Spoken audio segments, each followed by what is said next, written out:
Boa noite, meus irmãos. Que o Senhor continue nos abençoando nessa noite. Amém?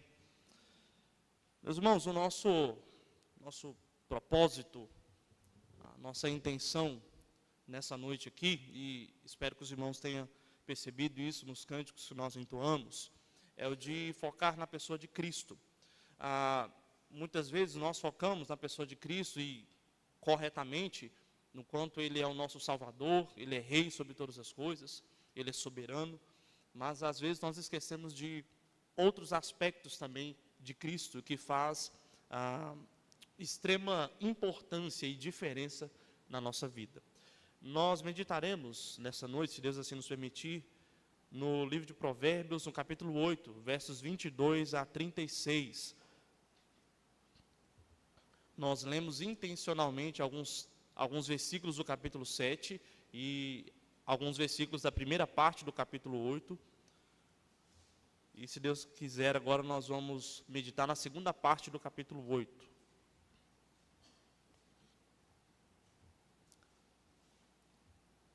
Nós leremos esse texto à medida que nós vamos expondo. Vamos orar mais uma vez, pedindo ao Senhor que nos instrua nesse momento. Senhor, ó Deus, nós chegamos no momento em que nós acreditamos ser o mais sublime deste culto público. Ó Deus, é o momento em que a Tua palavra é aberta. É o momento, ó Deus, em que a Tua palavra é exposta. Ó Deus, nós te pedimos que o Senhor exponha a Tua palavra e nos exponha diante da Tua palavra. Deus, em nome do Senhor Jesus, que o Senhor, a começar de mim, me ajude, ó Deus, apesar das minhas limitações, me ajude, ó Deus, a expor a Tua palavra de forma fiel. Que todos nós aqui nessa noite possamos aprender um pouco mais de Ti. Esse é o nosso pedido. Ó Deus, receba o louvor para si, em nome de Jesus. Amém. Tapeceiro. Tapeceiro não se engana, sabe o fim desde o começo. Traça a volta, mil desvios, sem perder o fio. Minha vida é obra de tapeçaria, é tecida de cores alegres e vivas, que fazem contrastes no meio das cores nubladas e tristes. Se você olha do avesso, nem imagina o desfecho. No fim das contas, tudo se explica, tudo se encaixa, tudo coopera para o meu bem. Quando se vê pelo lado certo, muda-se logo a expressão do rosto, obra de arte para a honra e glória do tapeceiro. Essa, meus irmãos, é com certeza uma das músicas mais lindas que eu já tive a oportunidade de ouvir. Ela se chama Tapeceiro, do cantor Essênio Márcios, mas que já foi regravada e gravada por inúmeros artistas. Ela faz uma analogia entre Deus e um tapeceiro. A tapeçaria é como se fosse uma grande obra, uma grande história que o tapeceiro quer contar. À primeira vista, essa obra é vista por nós do lado avesso. E uma tapeçaria vista do lado avesso pode não conter muitos detalhes, afinal nós estamos olhando ela pelo lado errado, estamos olhando apenas um reflexo da obra original. Mas então a música nos convida a olhar a tapeçaria pelo lado certo. E então até o semblante do nosso rosto muda, porque nós passamos a enxergar muito melhor toda a obra. Meus irmãos, a história da humanidade é uma grande obra de tapeçaria, só que ao contrário do que muitos pensam, essa obra não conta a história da humanidade, mas ela conta a história do tapeceiro, do próprio Deus. E este é um dos erros que todos nós já cometemos, e alguns ainda cometem, é que quando nós vamos ler a Bíblia, nós cometemos o erro de centralizar o texto em nós. Nós cometemos o erro de olhar a passagem de forma isolada, como se nós pegássemos o zoom do celular no máximo para ver o que aquelas palavras têm para falar comigo, naquele momento. E esquecemos que nessa história, nós não somos os personagens principais, mas é Jesus. Prova disso é que com certeza os irmãos já devem ter ouvido que na história, por exemplo, de Davi e Golias, você é Davi.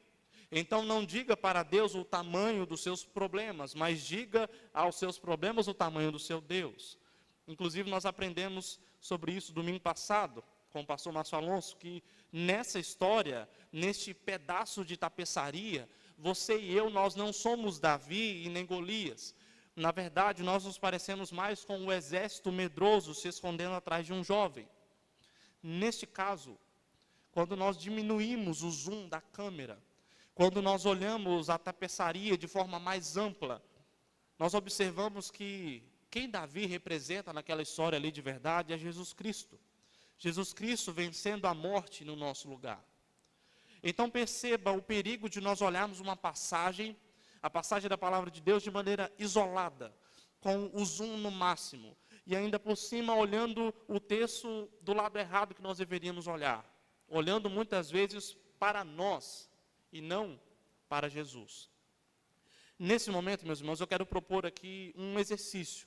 Nós vamos pegar o texto de Provérbios, capítulo 8, versos 22 a 36. Nós não o veremos apenas de maneira local, mas nós vamos diminuir o zoom, nós vamos afastar um pouco para vermos a obra completa. Ao fazer isso, o meu objetivo é que nós possamos ver que quando ver e aprender, que quando nós olhamos a história de forma cristocêntrica, quando nós lemos a palavra de Deus de forma cristocêntrica, nós aprendemos a ser mais sábios. Nós aprendemos a viver debaixo da vontade do Senhor e não da nossa vontade. Então, por favor, mantenha a sua Bíblia aberta para que nós possamos caminhar juntos. A primeira coisa que nós devemos entender é que nós não estamos diante de um livro antigo, mas segundo um comentarista chamado William MacDonald, ele é um livro de assuntos modernos. E ele diz isso porque o Provérbios trata de assuntos extremamente contemporâneos para a nossa época. Ele trata, por exemplo, desde como educar uma criança até como governar uma nação. Ele vai tratar sobre o alcoolismo, ele vai tratar sobre dívidas, sobre finanças, sobre a rebeldia da juventude e muitos outros temas. Não é à toa que ele foi escrito para instruir, principalmente, os jovens. O jovem, naquela época, que quisesse viver de forma sábia, de forma feliz, o mais distante possível do pecado, ele recorria justamente aos provérbios. Um outro detalhe é que Provérbios foi escrito principalmente por Salomão, mas ele não foi o único escritor do livro de Provérbios. Existem pelo menos 4 autores que compõem esse livro, os chamados homens de Ezequias, Agur, Lemuel e o próprio Salomão, que foi o responsável pela maioria dos provérbios. Se sabe também que esses não são os únicos provérbios que Salomão escreveu. O autor do livro de 1 Reis, no capítulo 4, verso 32, relata que Salomão escreveu cerca de 3.000 provérbios. Porém, Deus inspirou o organizador do livro de provérbios para que registrasse apenas esse aqui que nós temos acesso.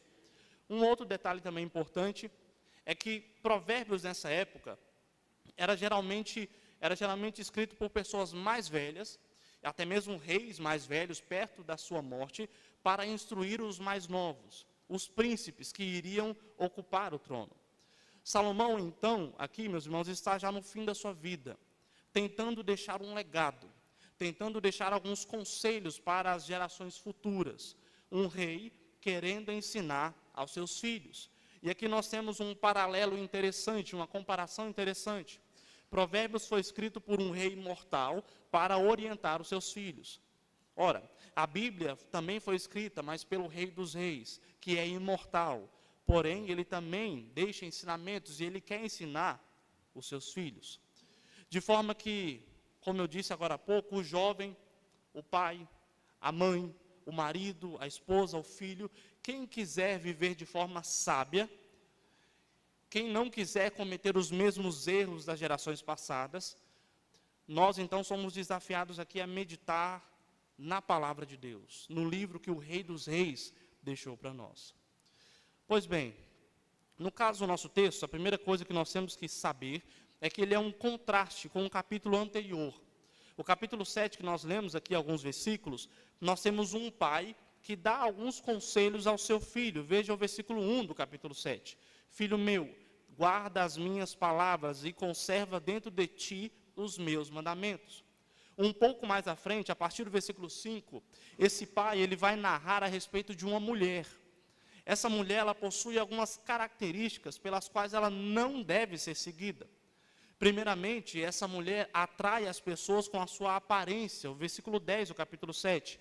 Eis que a mulher lhe sai ao encontro, com vestes de prostituta e astuta de coração.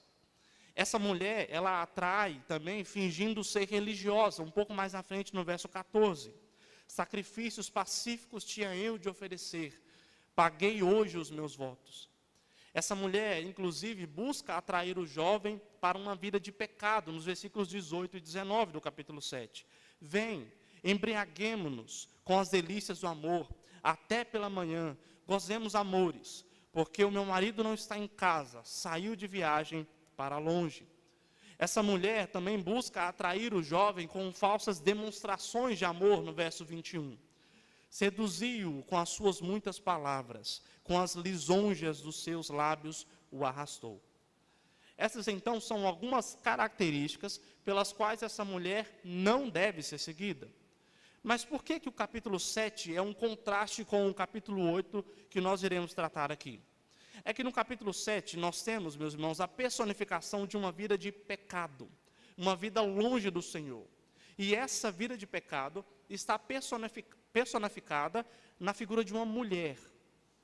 Isso porque esse texto, vamos lembrar, foi escrito possivelmente por homens, escrevendo para os seus filhos, para os príncipes. Então aqui a vida de pecado está representada por uma pessoa que atrai para o erro. Existe um contraste aqui, meus irmãos, porque no capítulo 8, nós também temos uma personificação. Só que nesse caso se trata da sabedoria. A sabedoria aqui também é uma pessoa. Só que essa pessoa, ao contrário do capítulo anterior, ela deve ser seguida. No início do capítulo 8, nos revela as razões pelas quais nós devemos seguir essa pessoa chamada sabedoria. Primeiro, a sabedoria pode ser encontrada em todos os lugares, é o que diz os versos 2 e 3. Nos 2 e 3 do capítulo 8, no cimo das alturas, junto ao caminho, nas encruzilhadas das veredas ela se coloca. Junto às portas, à entrada da cidade, a entrada das portas está gritando. O texto também diz que todos os homens, até mesmo os nécios, são chamados a seguir a sabedoria, nos versos 4 e versos 5. A vós outros, ó homens, clamo, e a minha voz se dirige aos filhos dos homens. Atentei, ó simples, à prudência, e vós, nécios, atentei à sabedoria. Essa pessoa, a sabedoria, ela também possui um conteúdo valioso. A sabedoria aqui, ela fala coisas excelentes, retas, verdadeiras, justas. Dela não saem palavras tortas ou perversas. O que ela ensina é incomparável e mais desejável do que prata, ouro ou joias. É isso que vai ser narrado dos versículos 6 até o versículo 11. Porém, para se andar com a sabedoria, é necessário se afastar de algumas coisas que ela não gosta. E isso está nos versos 12 e 13. Eu, a sabedoria, habito com a prudência e disponho de conhecimentos e de conselhos. O temor do Senhor consiste em aborrecer o mal, a soberba, a arrogância, o mau caminho e a boca perversa. Eu os aborreço. A palavra aborreço aqui, ela é muito mais forte do que parece ser no português. A palavra aqui traz a ideia de odiar mesmo essas coisas. Ou seja, para se andar com a sabedoria, devemos nos afastar da forma do mal, da soberba, da arrogância, do comportamento perverso e da mentira. Um exemplo claro disso aqui é o próprio Jó. A palavra de Deus vem dizer que Jó era íntegro, reto, temia a Deus e que se desviava do mal. Jó sabiamente fugia, se afastava do mal. O capítulo 8, meus irmãos, é o oposto do capítulo 7 por isso. No capítulo 7 nós temos uma pessoa representando uma vida de pecado. E no capítulo 8 nós temos uma outra pessoa representando uma vida sábia diante de Deus. Especificamente aqui até o versículo 21, o texto vai nos mostrar por que nós temos que seguir a sabedoria. A partir do verso 22, que é o nosso texto, o texto vai nos expor mais sobre a sabedoria. Quem é esta sabedoria? Quais são as características da sabedoria? E é nessa segunda parte do capítulo 8, meus irmãos, que nós veremos o que essa passagem nos ensina como um texto, sendo um texto proverbial, local. O que ela nos ensina, sendo um texto que se encaixa na história do povo de Deus, ampliando um pouco o zoom. E por último, ampliando ainda mais, o que essa passagem nos mostra a respeito da obra redentiva do Senhor. Primeiramente, então, vamos ver o que essa passagem nos ensina como um texto proverbial, local. O primeiro ensinamento que nós podemos retirar aqui é que a sabedoria não está limitada a tempo. Veja os versículos 22 e 23. O Senhor me possuía no início de sua obra, antes de suas obras mais antigas. Desde a eternidade fui estabelecida, desde o princípio, antes do começo da terra. Ou seja, a sabedoria é desde a eternidade. Ela não teve um início e também não terá um fim. E agora, como que para provar o quão eterna é a sabedoria, o autor então vai dar alguns exemplos disso. A sabedoria, primeiramente, é apresentada como alguém que estava antes da criação. Veja os versos 24 a 26. Antes de haver abismos, eu nasci. E antes ainda de haver fontes carregadas de águas. Antes que os montes fossem firmados. Antes de haver outeiros, eu nasci. Ainda ele não tinha feito a terra, nem as amplidões, nem sequer o princípio do pó do mundo. Depois, a sabedoria também é apresentada como alguém que estava durante a criação, dos versos 27 até o início do verso 30. Quando ele preparava os céus, aí estava eu. Quando traçava o horizonte sobre a face do abismo, quando firmava as nuvens de cima, quando estabelecia as fontes do abismo, quando fixava o mar, o seu limite, para que as águas não ultrapassassem os seus limites, quando compunham os fundamentos da terra, então eu estava com ele e era o seu arquiteto. E por fim, a sabedoria estava também depois da criação, nos versos 30 a 31. Dia após dia eu era as suas delícias, folgando perante ele em todo o tempo, regozijando-me no seu mundo habitável e achando as minhas delícias com os filhos dos homens. Em outras palavras, o que Salomão está nos ensinando aqui é que aquele que quiser viver de conformidade com a vontade de Deus, ele deve seguir, ele deve buscar a sabedoria. Por quê? Porque a sabedoria tem o seu conhecimento nada menos do que eterno. A sabedoria é eterna. Ela existe antes, durante e depois de todas as coisas, ou seja, ela é onisciente. E meus irmãos, sendo assim, não há ninguém, não há absolutamente ninguém que seja tão sábio que não possa aprender com o Senhor. Porque a sabedoria que ele oferece aqui é simplesmente eterna. Por isso, não há nada mais tolo para um ser humano do que preferir a sua própria sabedoria, ou a sabedoria do mundo, que é limitada, é recente, é transitória, do que preferir essa sabedoria humana, do que a sabedoria divina, que vem de Deus, que é ilimitada e eterna. Todas as vezes que nós caímos no erro de agirmos segundo a nossa sabedoria, nós caímos no velho erro de nos acharmos o centro da história, de nos acharmos o centro de uma história que não é nossa. Nós podemos citar aqui, como exemplo, novamente o próprio Jó. Ao contrário do que se pensava, que ele seria alguém paciente o tempo todo, que confiaria totalmente e o tempo todo na presença e na soberania de Deus, em um determinado momento parece que Jó olha meramente para o seu conhecimento, para o conhecimento que ele vê, para esse mundo no agora. Jó, então, ao fazer isso, amaldiçoa o dia do seu nascimento, no capítulo 3. Ele protesta contra Deus, no capítulo 10. Então, Deus, da forma mais clara possível, responde a Jó dizendo: onde você estava quando eu lancei os fundamentos da terra? Responda, se você tem entendimento. Jó 38, verso 4.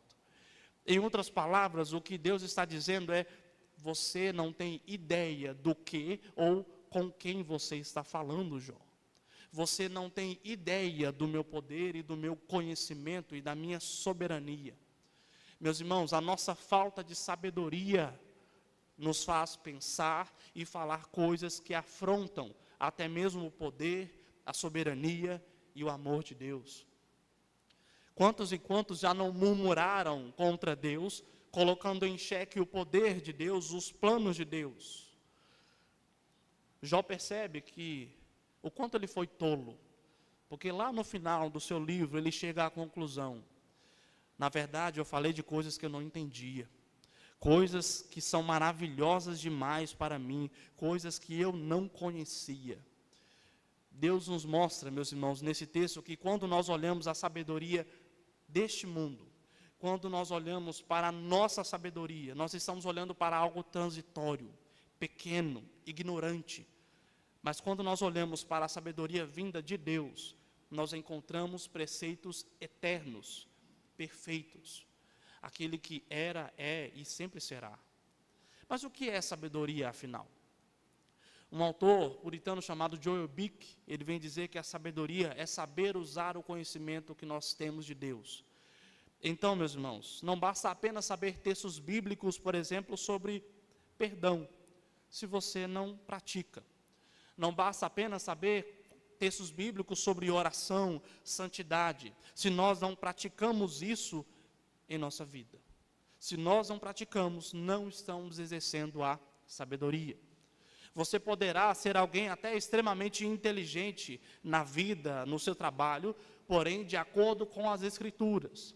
Se você não está vivendo a palavra de Deus, você não está vivendo na sabedoria eterna de Deus. A palavra de Deus nos mostra, inclusive, que nós podemos pedir sabedoria a Deus. Esta habilidade de usar o conhecimento.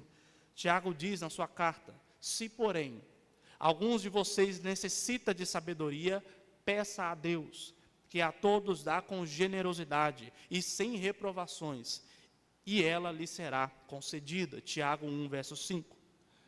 Meus irmãos, uma das coisas que nós temos observado na vida do povo cristão, evangélico no geral, é que conhecimento, teologia, 90% das pessoas já possuem. Elas já sabem a importância do perdão. Elas já sabem a importância de se confiar em Deus, de se viver em santidade. No entanto, o que sempre tem faltado é justamente sabedoria para usar o conhecimento de forma prática, perdoar de forma prática, viver em santidade de forma prática, ter uma vida de oração de forma prática. Um outro ensinamento que nós podemos retirar dessa passagem, à luz de um texto local, é que ouvir a sabedoria traz felicidade. Veja os versos 32 a 34. Agora, pois, filhos, ouvi-me, porque felizes serão os que guardam os meus caminhos. Ouve o ensino, sede sábios e não o rejeitem. Sede sábios e não o rejeiteis. Feliz o homem que me dá ouvidos, velando dia a dia as minhas portas, esperando as ombreiras da minha entrada. E aqui nós temos uma construção importante. Perceba que nesses versos aqui, o verbo ouvir é repetido várias vezes. E não somente isso, mas é repetido aqui várias vezes a ideia da palavra de Deus, a ideia de buscar o conhecimento, meditar no conhecimento. Nós encontramos essa mesma construção, por exemplo, no Salmo 119, onde quase todos os versículos é repetido várias vezes referências à palavra de Deus. Nós encontramos, por exemplo, os que guardam os meus testemunhos, os que guardam os seus testemunhos. Ensina-me os teus decretos, os teus caminhos. Na maioria dos versículos do Salmo 119, se eu não me engano, menos um, todo o resto sempre faz referência à palavra de Deus. Nos versos 32 a 34, o autor faz a mesma coisa aqui. Em cada versículo, ele desafia o leitor a guardar os caminhos de Deus, como no verso 32. A ouvir o ensino, como no verso 33. A prestar atenção no sábio, como no verso 34. E por que ele repete esses termos? Ele usa aqui um recurso, muito usado, inclusive no Salmo 119, para fazer com que o leitor decore, aprenda o ponto principal do texto, que é viver as Escrituras de forma sábia, para se ter felicidade. Quer ser feliz? Que é diferente de estar feliz, mas você quer ser feliz? No seu trabalho, na sua casa, no seu relacionamento? Busque a sabedoria que vem de Deus, nas Escrituras. Ele finaliza o texto, então, destacando outras consequências de se buscar ou não, ouvir ou não a sabedoria. E elas são descritas nos versos 35 e 36. Porque o que me acha a vida e alcança favor no Senhor. Mas o que peca contra mim, violenta a própria alma. Todos os que me aborrecem amam a morte. Em outras palavras, aqueles que ouvem a sabedoria encontram vida e graça, favor no Senhor. Os que não ouvem atentam contra a própria alma, amam a morte, amam aquela pessoa lá do capítulo 7, a personificação do pecado. Note que aqueles que buscam a sabedoria, que nós sabemos que vem do Senhor, eles recebem favor, eles recebem graça. O que isso significa? Que nós não somos sequer merecedores de receber tamanho presente, que é a sabedoria. Mas o Senhor ainda assim nos concede este favor, Ele nos concede vida. Mas talvez o ponto mais importante e impactante aqui, é que aqueles que não buscam a sabedoria, a palavra de Deus, eles são condenados à morte.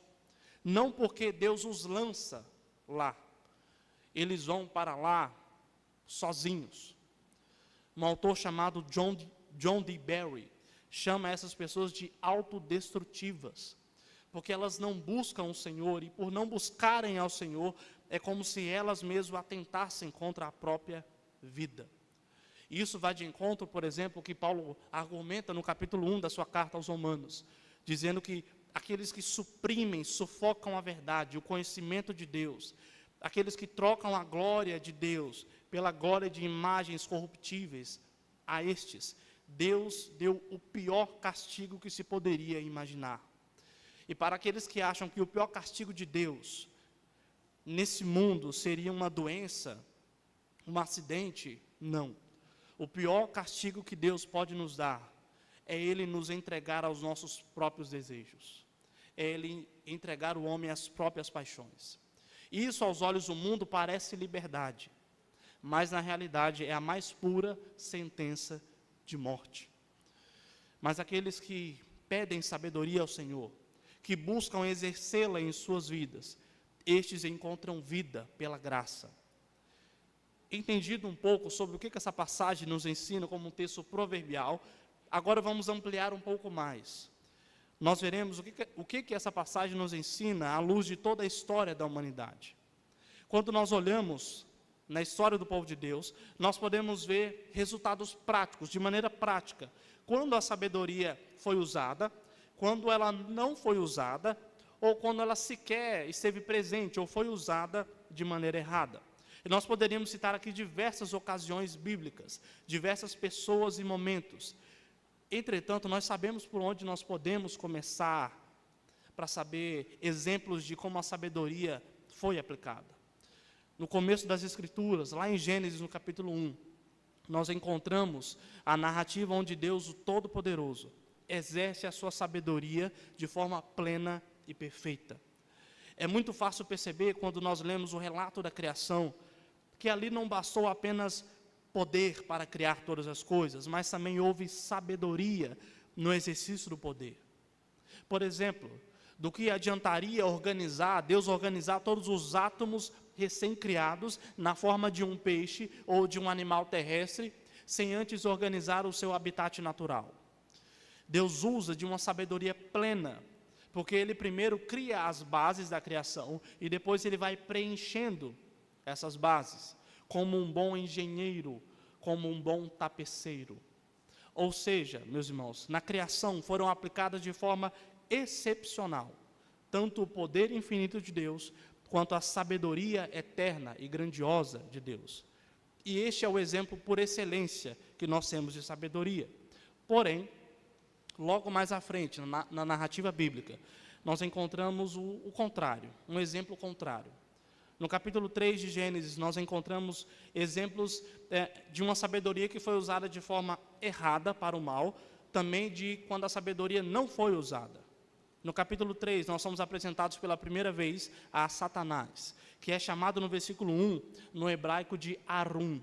Arum é uma palavra que significa astuto ou pertencente à sabedoria. E aqui nós vemos um exemplo de como a sabedoria pode ser usada para o mal. Satanás usa de toda a sua esperteza para instigar o pecado em Eva e depois em Adão, que por sinal são exemplos de pessoas que não usaram a sabedoria. Tratando aqui apenas de uma perspectiva da responsabilidade humana, não houve sabedoria de Eva ao dar ouvidos a quem a instigava à desobediência a Deus.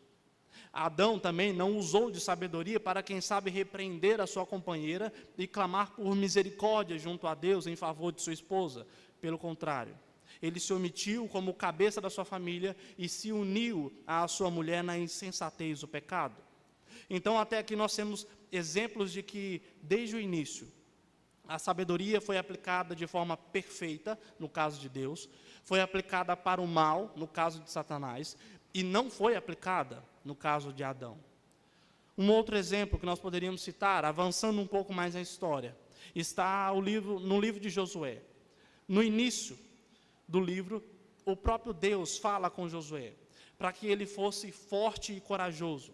Mas o mais importante, ele deveria meditar na lei do Senhor, na palavra de Deus, e dela ele não poderia se desviar nem para um lado nem para o outro. Josué sabiamente segue esse preceito. Na sua primeira batalha na terra de Canaã, talvez uma das mais duras, contra Jericó, Josué segue as ordens de Deus, e o povo sai vitorioso. Ali então há festa, há regozijo, há vida. Porém, este mesmo Josué, de maneira tola, passa a confiar primeiramente no seu poderio militar, primeiramente no seu conhecimento, na sua sabedoria. Na segunda batalha, contra uma cidadezinha chamada Ai, que segundo os espias não precisaria mais do que 3.000 pessoas para vencê-la, Josué não procura a Deus. Josué não procura a sabedoria necessária para vencer os seus inimigos. Por causa disso, Josué não sabia que no meio do povo, Acã havia pecado e isso traria ruína a eles. Resultado, o ataque foi mal sucedido e ali morreram cerca de 30 pessoas. Nesse dia houve pranto, houve dor, houve morte. Avançando ainda mais um tempo, no Novo Testamento, Paulo nos dá um exemplo atual de sabedoria e de tolice. E aqui eu quero ler com os irmãos Romanos 1, 22 e 23. Dizendo que eram sábios, se tornaram tolos e trocaram a glória do Deus incorruptível por imagens semelhantes ao ser humano corruptível, às aves, aos quadrúpedes e aos répteis. Romanos 1, 22 e 23. Certa vez, meus irmãos, eu ouvi sobre alguém que, apesar de ter doutorado, todos os dias de manhã, ela abraça uma árvore para receber energia da natureza. Inclusive, isso está se tornando muito comum nos dias de hoje. Paulo diz que essas pessoas, se dizendo doutos, se dizendo sábios, vivem como loucos. E isso os leva cada dia mais para a morte eterna. Ou seja, meus irmãos, nessas passagens, como na criação de Deus, na queda do homem, na vitória de Josué, na primeira batalha, na morte dos 30 homens, na segunda batalha, os homens sábios vivendo como loucos em direção ao inferno, e os homens ditos como loucos, vivendo sabiamente em Deus, em direção ao céu. Nós temos esses exemplos claros, muito bem claros, do que nós acabamos de ler aqui nos versos 35 e 36. Aqueles que escolhem a sabedoria possuem vida, acham vida pela graça. E aqueles que não buscam a sabedoria encontram a morte. O resultado positivo e o negativo, então, de se usar ou não a sabedoria. No positivo, a vida, a graça, a comunhão verdadeira e plena com Deus. No negativo, a pecado, a separação de Deus, a loucura e morte. Visto então como que a sabedoria iniciou e certamente ela permeia durante toda a história do povo de Deus, agora nós veremos o que essa passagem nos ensina sobre a obra redentiva do Senhor. Meus irmãos, esse texto tratado aqui, ele não poderia ser chamado nada menos do que extremamente messiânico. Isso porque tudo que nós vimos até agora, quando visto de forma ampla, descreve o próprio Cristo Jesus. E aqui vem o ponto mais alto do texto, mais importante do texto. Desde o início do capítulo 8, Jesus é a sabedoria personificada aqui. Ele é a sabedoria que pode ser encontrada em todos os lugares, como nós lemos nos versos 2 e verso 3 do capítulo 8. Ele é aquele que todos os homens são chamados para segui-lo, como vimos nos versículos 4 e 5 do capítulo 8. Ele é aquele que fala coisas excelentes, retas, verdadeiras, justas. Ele é aquele que fala coisas que são mais desejáveis do que prata, ouro ou joias, como está nos versos 6 a 11. Jesus é aquele que estava com o Pai desde a eternidade, conforme dito nos versos 22 e 23 do nosso texto. E isso é confirmado por João, no capítulo 8, verso 58, onde o próprio Jesus Cristo diz: em verdade, lhes digo que, antes que Abraão existisse, eu sou. Jesus está dizendo, quando ele usa o nome eu sou, que antes de tudo, antes de qualquer coisa, Jesus é. Ou seja, ele é eterno. Jesus é a sabedoria eterna. E antes da criação, ele estava com Deus, ele era o próprio Deus. O Senhor Jesus é aquele que é eternamente gerado, eternamente filho, conforme apontado nos versos 24 e 26 do nosso texto. E novamente, isso é confirmado por Paulo, na sua carta aos Colossenses, no capítulo 1, verso 15. Ele é a imagem do Deus invisível, o primogênito de toda a criação. Jesus não é somente eterno, mas ele é aquele que estava no princípio de todas as coisas, conforme narrado nos versos 27 até o início do verso 30. E isso também é descrito por João no capítulo 1, versos 1 e 2. No princípio era o Verbo estava com Deus, o Verbo era Deus, ele estava no princípio com Deus. Jesus é este, que esteve e estará, e está presente com o seu povo durante toda a história, como é apontado nos versos 30 e 31. E isso nós podemos observar durante toda a narrativa bíblica e até nos dias de hoje. A parte final do nosso texto deixa ainda mais claro que a sabedoria é Jesus.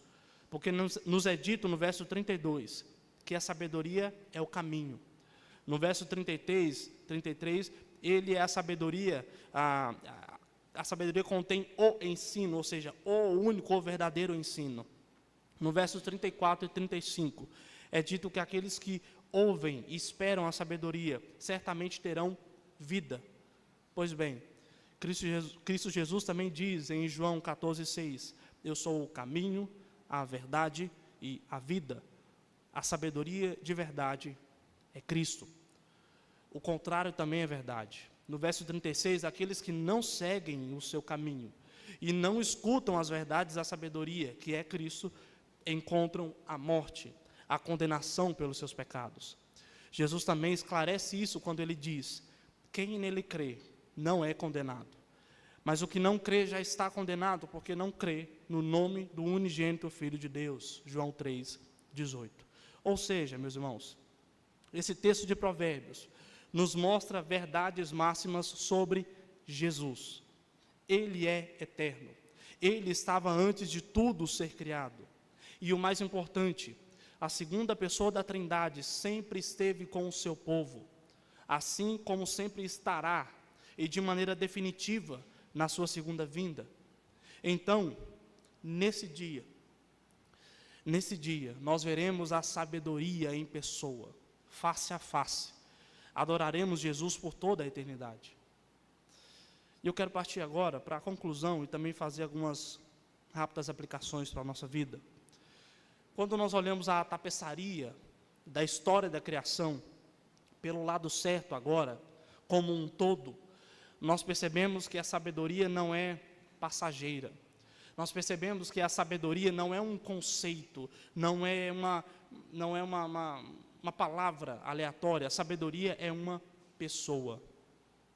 E aquele que segue a Cristo com todo o seu coração, ele procura então viver de conformidade com a palavra de Deus, em vez de abraçar a tolice, em vez de abraçar o pecado, de ouvir o pecado.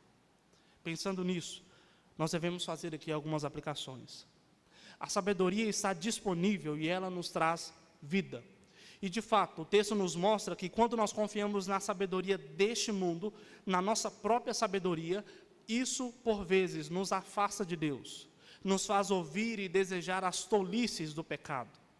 Porém, quando se busca a sabedoria de Deus, quanto mais se recebe conhecimento e sabedoria de Deus, mais intimidade, mais vida de Deus nós temos em nós. Mais vida nós exalamos de nós mesmos. Por isso, meus irmãos, pensemos em quantas vezes nós pedimos sabedoria a Deus para agirmos nas diversas áreas da nossa vida. Qual foi a última vez que nós buscamos sabedoria em Jesus para evangelizar os nossos filhos? Qual foi a última vez que nós pedimos sabedoria ao Senhor para o nosso casamento? Para os jovens, adolescentes, os solteiros, quantas e quantas vezes, por se acharem sábios demais, e parece que todos nós já passamos por essa fase, nos achamos sábios demais, como Josué, nós não pedimos sabedoria a Deus, e por isso nós nos deparamos com decepções, com dores, com tristezas. Salomão, ao final de sua vida, nos escreve: para viver, se você quer viver, busque desesperadamente a sabedoria eterna que vem de Deus. Uma segunda aplicação, Deus nos oferece sabedoria na história. O Dr. Edmund Burke escreveu certa vez: quem não conhece a sua história está fadado a repeti-la. Se a sabedoria é saber usar o conhecimento, meus irmãos, quando nós olhamos para toda a história que Deus está nos contando, nós notamos que a sabedoria também é aprender com os erros do passado. Quantas e quantas vezes nós não caímos no mesmo erro de Abraão e Sara, ao querer apressar os planos de Deus para a nossa vida? Quantas e quantas vezes nós não cometemos o mesmo erro de Israel, às vezes adorando a Deus somente por tradição ou por religiosidade, sem quebrantamento de coração? Quantas e quantas vezes nós não cometemos o mesmo erro de Pedro, nos achando poderosos demais, evoluídos demais? Na verdade, meus irmãos, a igreja é cheia de Pedros, a igreja é cheia de Tomés, de Saulos e tantos outros.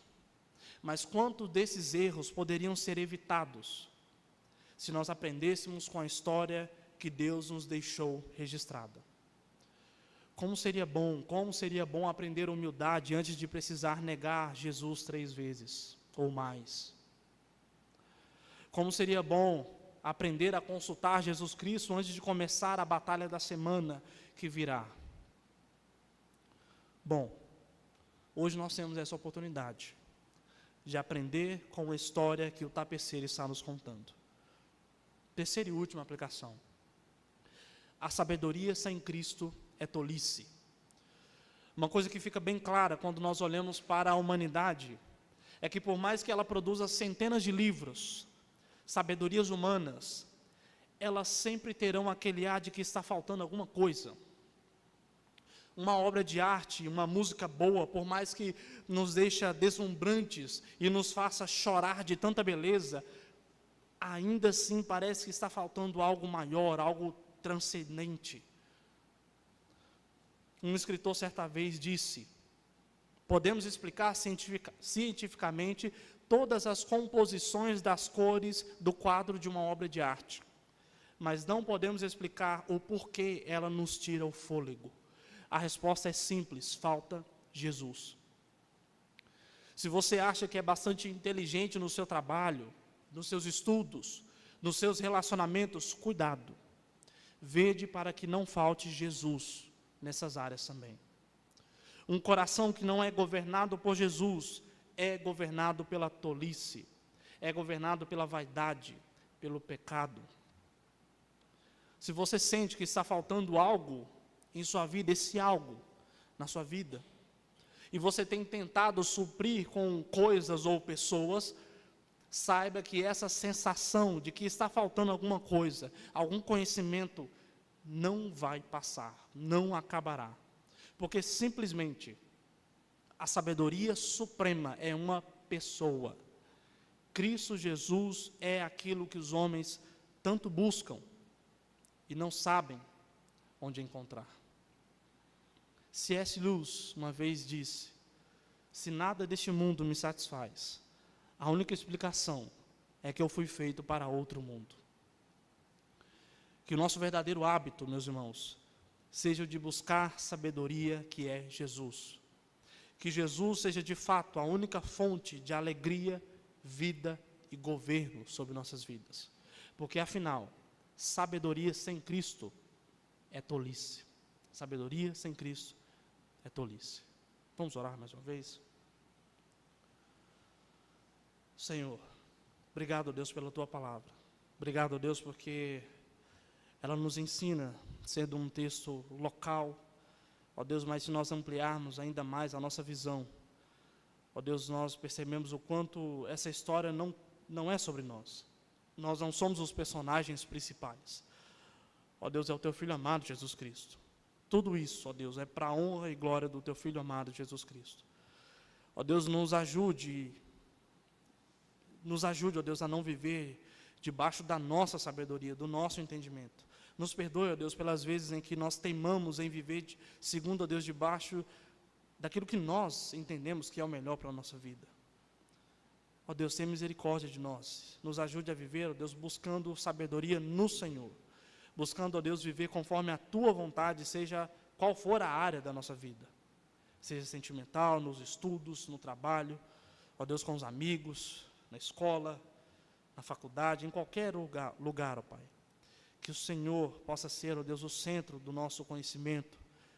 Que o Senhor possa nos instruir a sermos mais parecidos com o Senhor. Obrigado, ó Deus, e nos ajude a buscar a verdadeira sabedoria, a viver debaixo da verdadeira sabedoria que é o Senhor. Esse é o nosso pedido, o nosso agradecimento pela Tua palavra, em nome de Jesus. Amém.